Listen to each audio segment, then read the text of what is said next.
সুধী দর্শক বন্ধুরা, channel APD রেচে আপনাদের সকলকে জানাই স্বাগত। আজ 5ই জুন আন্তর্জাতিক পরিবেশ দিবস।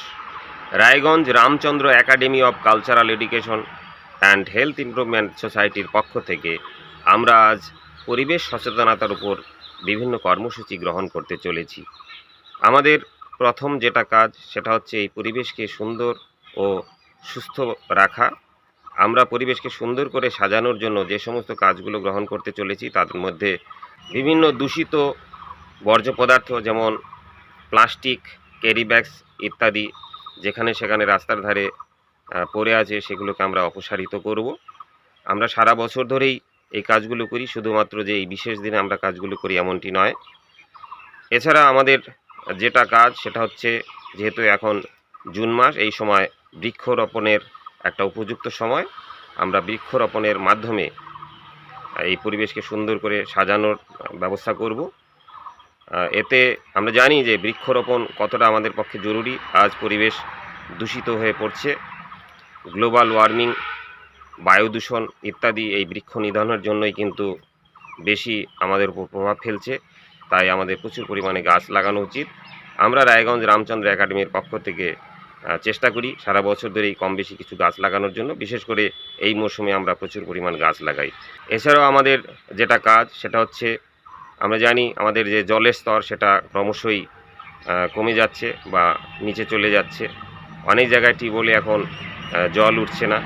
জল ভরো প্রক্রিয়াটা, অর্থাৎ আমরা বৃষ্টির জলকে ভূগর্ভে কী করে পাঠানো যায়, বা আমরা অন্যান্য টিউবওয়েল বা যে সমস্ত পাম্প সেগুলোর জল যতটা কম ব্যবহার করা যায় তার পরিবর্তে আমরা যদি বৃষ্টির জলকে ব্যবহার করতে পারি, সেই নিরিখে আমাদের কি করে আমরা কাজ করতে পারি তার জন্য জনগণকে সচেতন করার ব্যবস্থা করছি।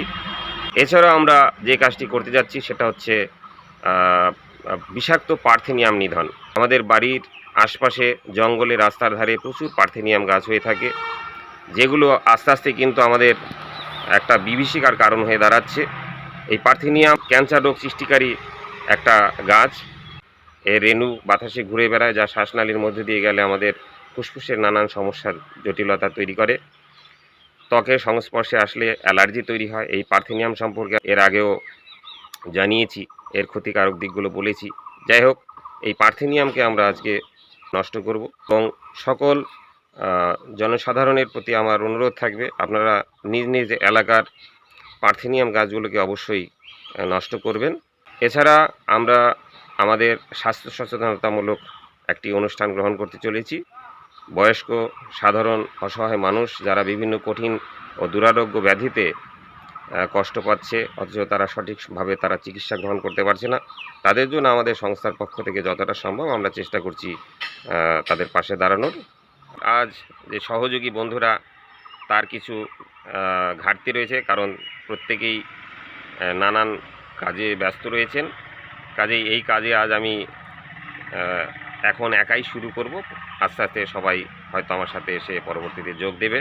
যে দেখুন, আমাদের সাধ্য সামর্থ্য খুবই কম, কাজেই এই কাজগুলো করার জন্য একটা ভালো গ্লাভস দরকার। সেই গ্লাভস আমাদের না থাকলেও আমাদের মনের জোর আছে, আমাদের কাজ করার যে স্পৃহা, যে ইচ্ছা, সেটা আমাদের ভেতরে রয়েছে বলেই এই পলিথিনের গ্লাভস বা রাবার গ্লাভসগুলো, সাধারণ গ্লাভসগুলো আছে, সেগুলো জোগাড় করে দেখুন আমি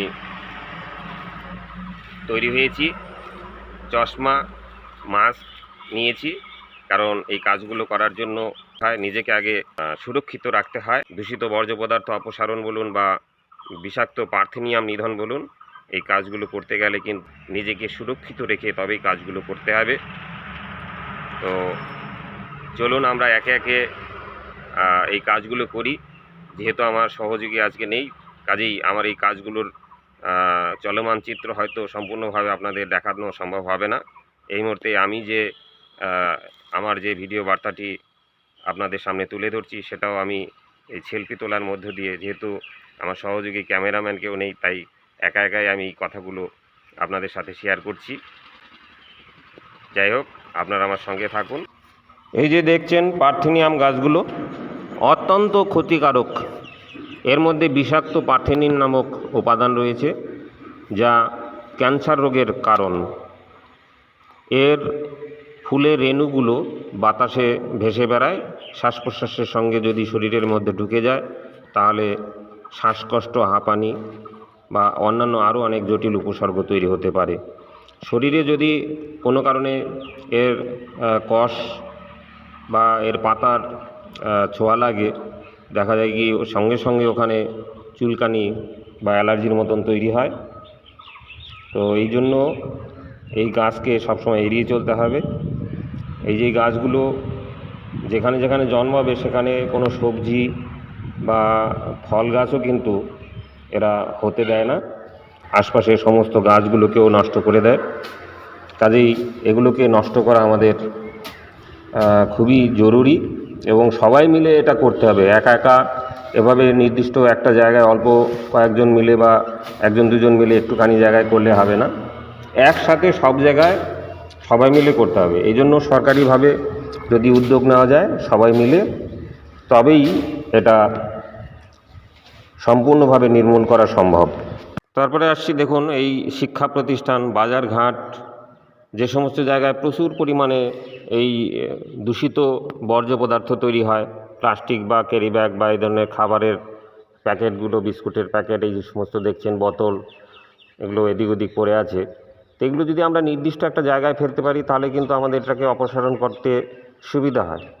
কিন্তু সেটা না করে আমরা এদিক ওদিক ছড়িয়ে ছিটিয়ে ফেলি। এতে কি হয়, এই সমস্ত উপাদানগুলো মাটির সঙ্গে মিশতে পারে না, এগুলো গলে না সহজে, এতে মাটির উর্বরতা শক্তি নষ্ট হয়। একটা নির্দিষ্ট ডাস্টবিন বা এমন একটা জায়গা করে নেব যেখানে নির্দিষ্ট জায়গায় ফেলবো এবং সেখান থেকে আমরা এটাকে অপসারিত করব। এখন তো এই সমস্ত জিনিসগুলোকে রিসাইক্লিংয়ের মাধ্যমে অন্য জিনিসও তৈরি করা সম্ভব হয়। পচনশীল বস্তু থেকে জৈব সার ইত্যাদি প্রস্তুত করা হয়। তো এগুলোকে আমরা সঠিকভাবে যদি ব্যবহার করতে পারি তাহলে আমাদের সব দিক থেকেই উপকার। তো এটাও আমাদের সবাই মিলেমিশে কাজটা করতে হবে। সারা বছর ধরেই এই কাজগুলোকে যাতে একটা ধারাবাহিক নিয়মের মধ্য দিয়ে করতে পারি, বা যেখানে যেরকম দরকার যখন যখন সেরকমভাবে যদি সবাই মিলে আমরা উদ্যোগ নিয়ে করতে পারি তাহলে আমরা পরিবেশকে সুন্দর করে দূষণমুক্ত রাখতে পারবো। এই আন্তর্জাতিক পরিবেশ দিবসে আমরা আমাদের কর্মসূচির মধ্যে এই বৃক্ষরোপণটাকেও সংযোজন করেছি।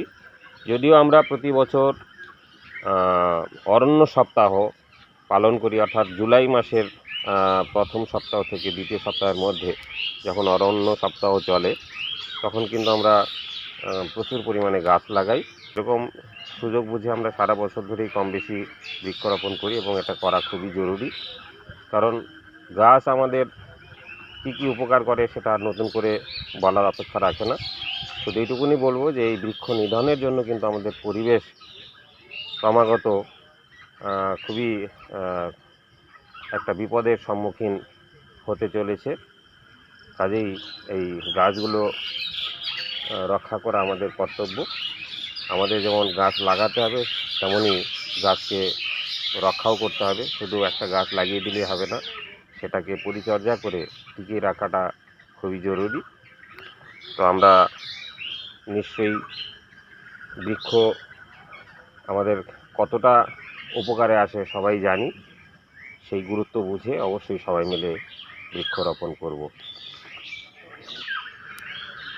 বন্ধুরা, সেই সাথে জল প্রসঙ্গেও আমাদের ভাবতে হবে।